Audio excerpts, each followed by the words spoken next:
Hey, what's up everybody, and welcome to the Odd Vlog. This is the 99th episode of the Odd Vlog. So what we're going to do both a review of episodes 7 and 8 of Daredevil, and then we're going to save the 100th episode for the finale. So let's get straight into it. Episode 7 basically just takes off right from where the last episode finished, where Fisk and Daredevil are basically now trying to find Muse. But because of what happened in the last episode, we now know, or Fisk now knows, that Daredevil is back. So naturally, he's not happy. In the process of trying to track him down, the police have also identified who Muse actually is, and his name is Bastian Cooper. Now, he is the guy that we saw at the beginning of the series who had turned up at Heather's random book signing. She's the therapist that Matt is seeing, and he's there sort of in the background, but the camera really focuses a lot on him at the time for no apparent reason.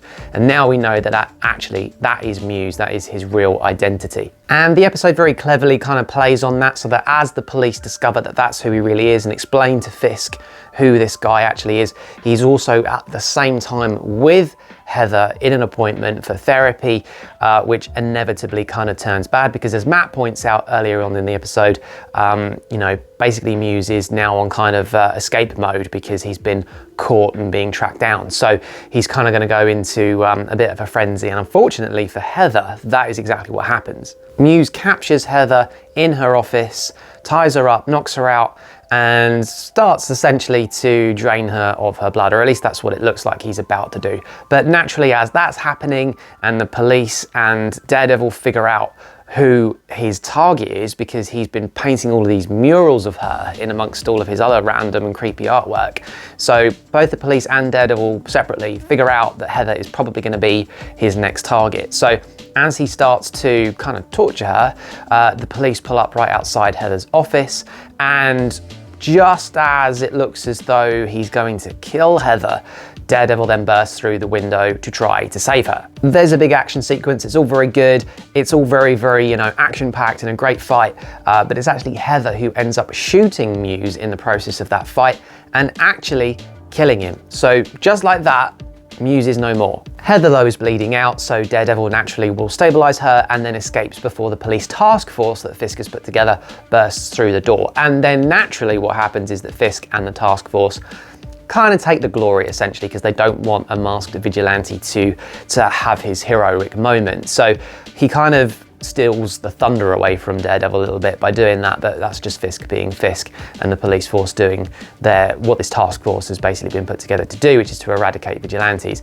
But the weird thing to me is that just like that, Muse is suddenly gone. He's no longer relevant in the show anymore, and it does seem like we've jumped all the way from the very beginning when we very first saw him.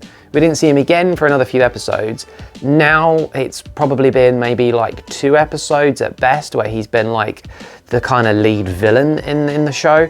And just like that, he's gone with another 2 episodes left to go. So I felt a little bit hollow, the fact that he's already been killed. All right, admittedly, he's already kind of like had 60 victims by this point, but you never see any of that other than the last few. So I kind of feel like it was almost a little bit, I don't want to say wasted, but yeah, something didn't quite fit right with the storytelling for me. It just seemed very like the series has been very segmented into different kind of storylines that vaguely kind of weave in and out of one another. But my hope is that as the finale comes along, we start to see these narratives kind of weave in a little bit better. But the weirdest thing about this episode is that at the very end, there's actually a moment where Vanessa has hired an assassin to kill Fisk in a restaurant. It obviously doesn't work, but that's quite a poignant moment for her to do that. But we later kind of see in the next episode that it's not actually entirely out of character for her. So actually it sort of works out. But at the moment and at that time, it's quite shocking really to kind of see her do that to him. And naturally it doesn't work out. So that was a really kind of like cliffhanger way to finish that episode. But it was a good episode. It was full of all of this action, some great sequences, and the heroic moment of Daredevil and what have you. So that was really good. I really enjoyed that episode. But it does leave a lot of question marks as to where the series now goes. There's 2 episodes left and the main villain just got killed. So we go straight into episode 8, and it immediately starts with Bullseye being back in prison. So we're sort of throwing back to the very earliest episodes of this season. In fact, I think it was episode 1 where we last saw him, and he's being transferred, he's being moved within the prison cells. And it seems as though Fisk has arranged for Bullseye to be moved into something less secure, where he's probably going to end up in a lot of trouble.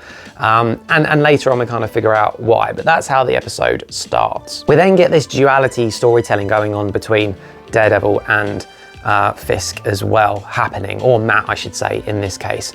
So with the Fisk side of the storyline, he's actually taken Vanessa down into this basement where he has kept Adam, the guy who Vanessa had cheated on him with, locked up in a cage. And he's actually still alive. We had thought that he'd been killed in a previous episode by Fisk, but actually he's not dead, he is still alive and he's still in that cage. At the same time, Matt is with Heather, who basically finds out that Heather has been the therapist for marriage counselling for Fisk and Vanessa. So you've got like these two storylines running parallel to one another at the same time. Adam is essentially begging to be let out of the cage, while Matt Murdock is basically begging Heather to admit that Fisk is her client and try to understand why, because from his point of view, it's because Fisk is using her to get to him. Matt manages to sort of like de-escalate his argument with Heather, but at the same time, Vanessa takes the action to shoot and kill Adam in front of Fisk. So again, dual storytelling, but really different endings as to how those stories finish.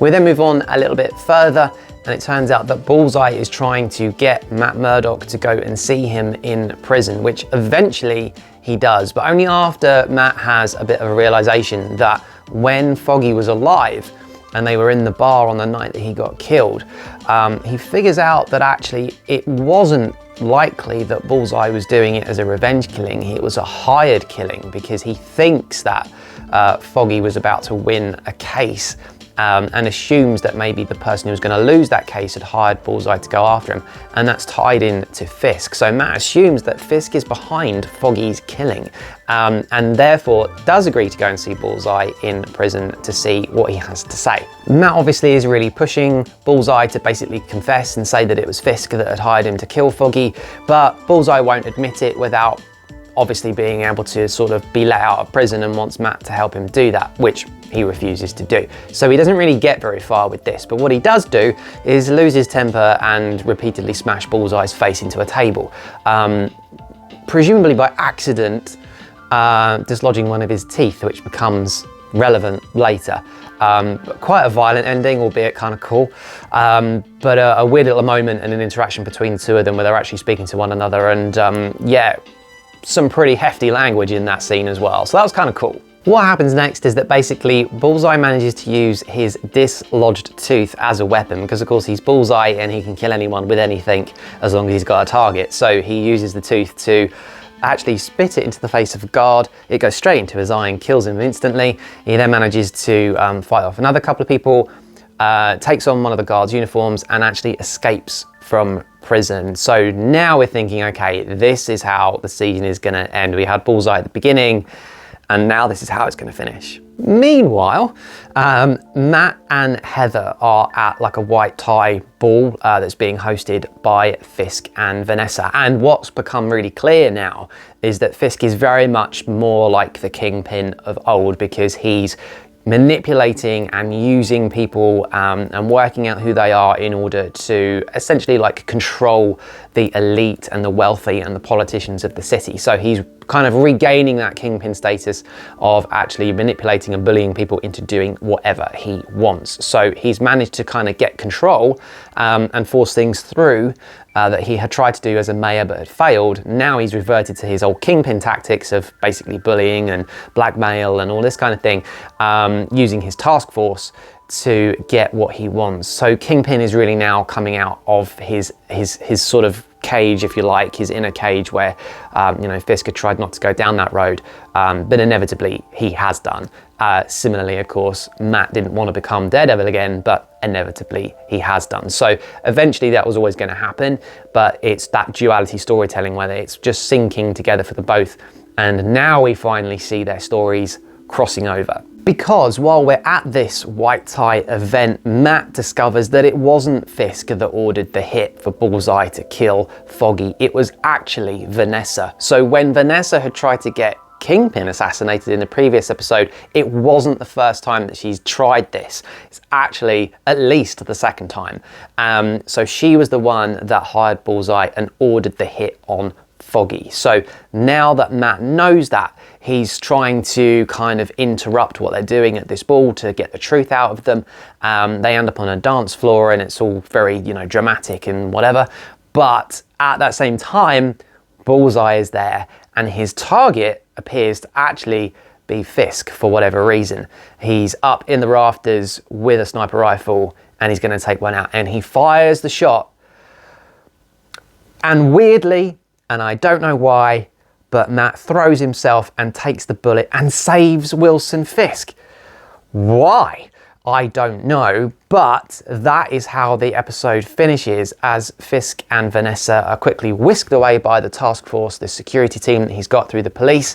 Bullseye's up there with the gun. Meanwhile, Matt is bleeding out, having just been shot in the chest, right there on the dance floor. And that is how the penultimate episode of the season finishes. What a cliffhanger. Is he alive? We assume so, but I mean, just barely. But what we don't know is that he definitely does survive, or whether he's mortally wounded or injured, or does he bleed out? Who knows? So that's obviously what we're going to look forward now to for the finale, for the 100th episode of the Odd Vlog as well. So on that actual bit of excitement, it is time to end. So please join me for the next episode, the 100th episode of the Odd Vlog, and the review for the season finale of Daredevil Born Again. So with that said, I'll see you guys in the next video. The vlog is over.